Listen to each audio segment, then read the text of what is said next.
Hello and welcome to Leadership Labs, an online experience for marketplace leaders who want to hone their skills, add more value to their organizations, and do a better job inspiring the people they lead. Our special guest today is Dan Owolabi. Dan is the Executive Director of Branches Worldwide, a fast-growing nonprofit dedicated to investing in high-impact entrepreneurs all around the world. He's also a member of the Global Leadership Summit teaching faculty.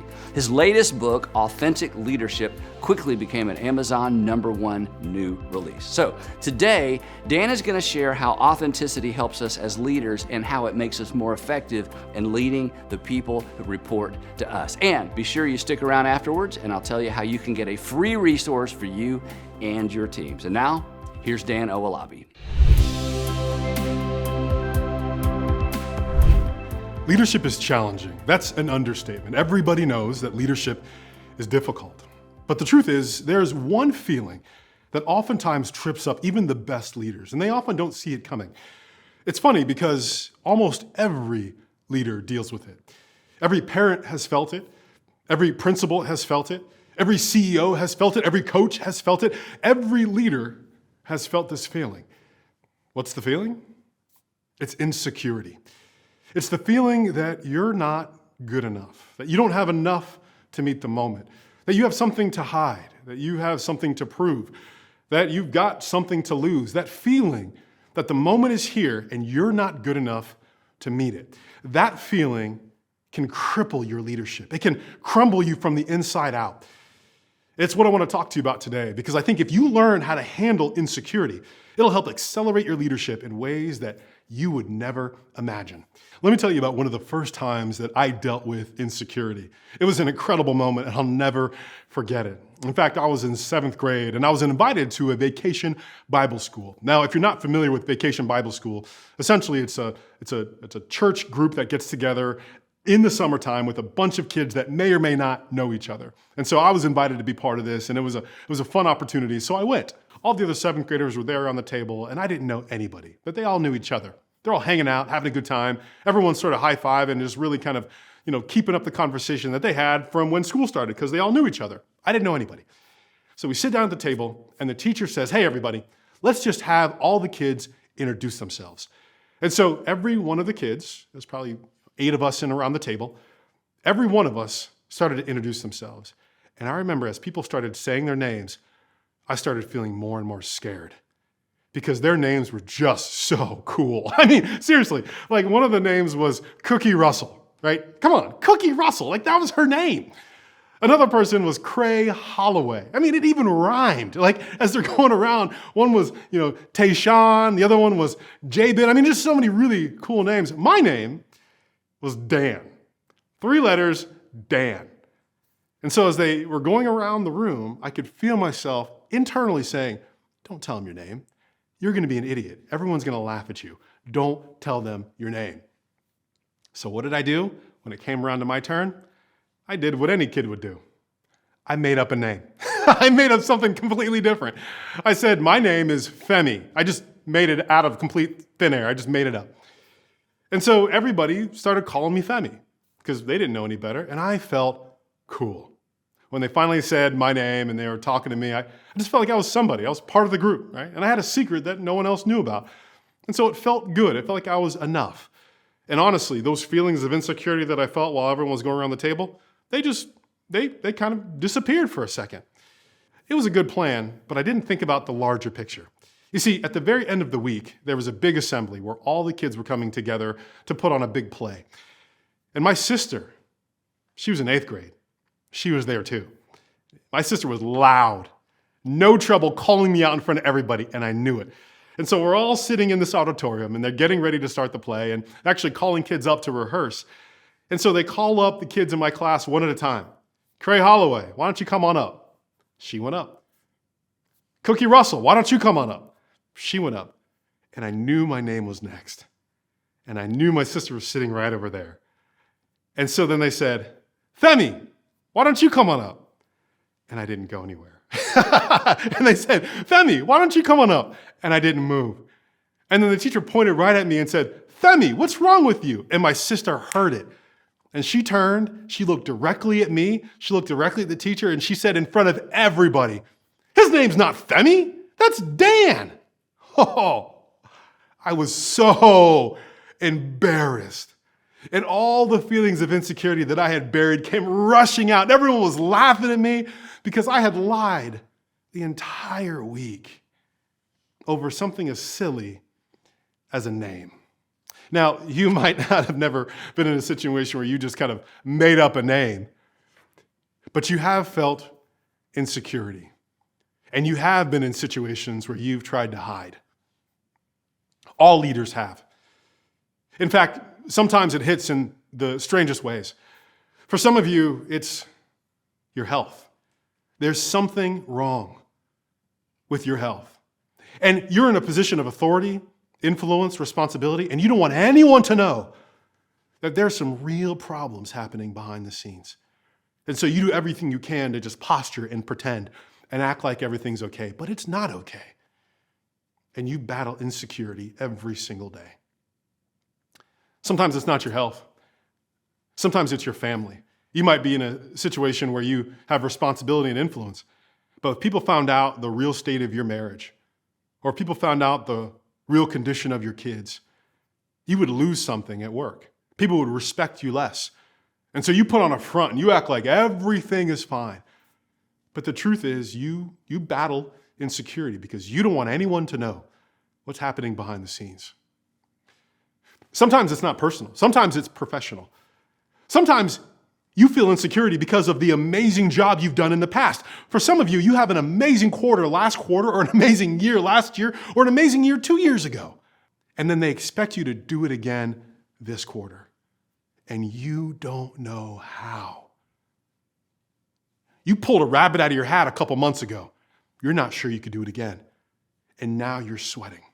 And you have feelings of insecurity too. You see, oftentimes when people deal with insecurity, they do the wrong thing. There's a right way and a wrong way to handle it. You see, the wrong way is to posture. It's to pretend. It's to act like you have everything going on, you have everything right, and there's really no reason to ever question the reality that you're presenting to other people. That's the wrong way to handle it. Because what happens is it ruins your leadership. Let me tell you why. You see, oftentimes when you're dealing with insecurity, you're dealing with something called an insecurity gap. What I mean by that is there's two different versions of you. There's the person that you project. There's one that you want people to see. You can call it who people think you are, your projection. And then there's another you. It's who you really are. You have who you really are and who people think you are. And when there's a gap between who you really are and who people think you are, that gap, as that gap begins to grow, you will feel insecurity grow. You will feel worry grow. You'll feel anxiety grow. Get this, you'll feel defensiveness grow. Have you ever had a tough conversation with someone and you just maybe questioned a decision that they made and immediately they get defensive? It's just out of nowhere. They just blow up. When you question them just a little bit and they get overly excited, way too much energy, you know right away they have an insecurity gap because they are spending a lot of time and effort defending and projecting who they want people to think they are. They have something to hide, something to prove, and they have something to lose. And they will fight tooth and nail for you to not know that there's actually somebody else behind the scenes. This is who they really are. So when you have a massive gap between who you are and who people think you are, that's where you have to handle insecurity. That's when it takes over your entire life. Some of you right now, you can't sleep at night. The insecurity that you have is so big. So, how do you deal with insecurity? Every leader deals with it. Either you have a big insecurity gap or a small insecurity gap, but everybody has an insecurity gap. Well, how do you deal with it? Well, the truth is there's a lot of ways to do it. And in fact, in my book, Authentic Leadership, I talk about a number of different ways that you can handle it. But the one way that you can do it is by being authentic. See, the reality is authenticity is an antidote for insecurity. Authenticity actually destroys insecurity. Let me explain what I mean. You see, a good working definition of authenticity is being the best version of yourself in the service of other people. It's being the best version of you. It's not being somebody else. It's not pretending. It's being the best version of you in the service of other people.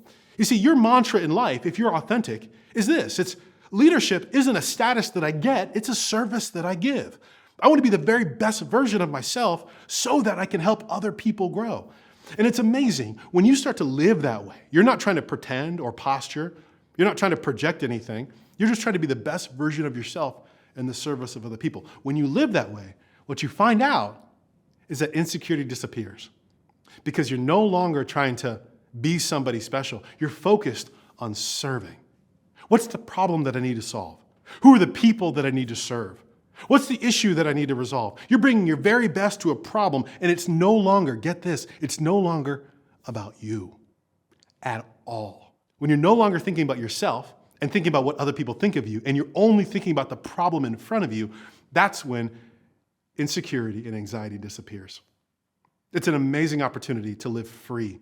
Now, if you've ever felt insecurity at work, you know how difficult it can be. You know that it erodes your leadership from the inside out. But let me give you some good news. It's not your fault. Here's what I mean by that. Oftentimes, when you show up at the workplace for the very first time, you essentially learn how to be a leader by the leaders who are in front of you. They teach you the posture that you should take in leadership. And so oftentimes, the leadership lessons that you learned are really a direct result of the environment that you initially found yourself in when you got your first job, when you owned your first company, when you found yourself in an environment where you were leading in a way that other people were giving you advice. There's a lot of different situations where you learn bad leadership habits, and oftentimes we learn horrible leadership habits, and that causes a lot of insecurity. Let me give you an example. I'm going to say a phrase that everybody knows because this is a terrible way to lead, but it's oftentimes a mantra that we've all heard. It's this: fake it till you make it, right? We've all heard that. Or you get into a situation where you don't really understand what's going on. It's important to continue to fake it until sometimes it all comes together. Well, the truth is that is a recipe for deep insecurity because sometimes you just fake it your entire career and you feel that sense of insecurity every step of the way. It doesn't have to be like that. And then there's another side where it's not fake it till you make it. Sometimes, and we see this more today in today's workforce, you see it go from fake it till you make it to complete transparency. I'm going to be the boss, and I'm going to tell you everything in my life. I'm going to apologize for everything under the sun. I'm going to tell you about my hemorrhoids and my kids and my divorce. And look, not everybody wants to know that. And actually, that's not helping anything when you're completely transparent like that. You see, authenticity is the answer for insecurity. And the reality is, authenticity is not transparency. And authenticity, of course, is not fake it till you make it. Authenticity is learning how to be the best version of yourself in the service of other people. Let me give you a small example of that. Let's say you're an airline pilot and you're flying for the very first time. Every airline pilot has to fly for the first time with a whole bunch of passengers on the plane. So let's say you're flying for the first time and you get up in the clouds and there's a massive storm. Now, if you were transparent, you would get on the PA system and you would say, "Hey everybody, I'm the pilot and I've got some news for you. I've never flown a plane in a storm like this, and so hopefully we'll all be okay, but you start praying, I'll start praying, everybody will be fine." That would be horrible. In fact, there are stories of people doing that, and it causes chaos. That's transparency. That's not leadership. The other side is to fake it till you make it. If you're that pilot and you're trying to act like you have it all together, when in reality you actually don't know what you're doing, that's also terrible. You could put real lives at risk. The best thing you can do is to be authentic, to be real with your co-pilot who's sitting next to you and say, "Hey, I'm getting into a situation where I don't fully understand everything. What can you tell me to help? I'm going to do my very best in this situation. I'm going to focus on serving my passengers. I'm going to be the very best to solve this problem. It's not about projecting or pretending. It's about being the very best version of myself in this moment." And oftentimes when those pilots, when those leaders are authentic, that's when great results come in because you're not obsessed with projecting and acting like you're somebody that you're not. You're focused on solving the problem. You're helping people get on the ground. Ultimately, that's what an authentic leader looks like. See, the title of my book is called Authentic Leadership: How to Lead with Nothing to Hide, Nothing to Prove, and Nothing to Lose. And the leaders that are authentic, those are the ones that are able to run faster. They're able to do more because they're not weighted down by this feeling of anxiety and insecurity. They're much more free to lead at a higher capacity. Honestly, the best leaders, those are authentic leaders. Now, let me give you an example as I close about a leader who demonstrated authenticity in a way that I think is just absolutely incredible. I remember it still to this day. Years ago, I was consulting with a large hospital chain in Ohio, and it was a nurse who had just been promoted, and she was leading about 200 nurses, and she was trying to figure out how to help them lead their department better. But the problem was the nurse who was in her position beforehand was just fired, and so the department was just in a mess, and she was fired for good reason. So the new nurse steps in, we'll call her Jane. Jane steps in, and she has an all-hands-on-deck meeting to kind of get all the information out on the table. And I'm telling you, I was in the room. It was terrible. I mean, people were yelling, people were pointing, people were mad. They were asking her questions that she didn't have answers to. Like, hey, I was supposed to be paid this much last month and it didn't come through. Hey, you said you were gonna have these supplies, or the administration said they were gonna have supplies and they didn't. And everybody was just angry. And you could feel the tension in the room. And there Jane is up on stage having to answer these questions that literally she doesn't actually have the answers to. She just started. And then Jane says something that was the most authentic thing I've ever seen a leader do. She doesn't back away from the moment. She doesn't posture and pretend. She doesn't yell at people and get defensive and act like, well, I've got something to prove. I'm the supervisor now, so you just be quiet. She didn't do any of that. Instead, she leaned into authenticity. She quieted everybody down, and then she said this: hey, I understand that you're frustrated. I understand why you're frustrated. You're frustrated for good reason. And here's the truth. I don't have any answers. I just started 2 weeks ago. But let me promise you something. Give me a month, and I will find those answers. In fact, we'll find solutions together. I get that this matters. I understand why this is important to you. We'll find answers together. Mark my words, give me a month. And it was amazing how the whole room flipped. She took a room of angry nurses and flipped them into her best allies. They realized that she wasn't posturing, she wasn't pretending, she wasn't acting like she had it all together. In fact, she was just authentic. She was true, and she said, this is important, and we do need answers. But she also said, I'm gonna go find them. I'm not gonna act like I have it all together. Let me ask you a question. How often in your role right now do you posture? How often do you pretend? How often do you act like you have answers? How often do you act like you're better than you are?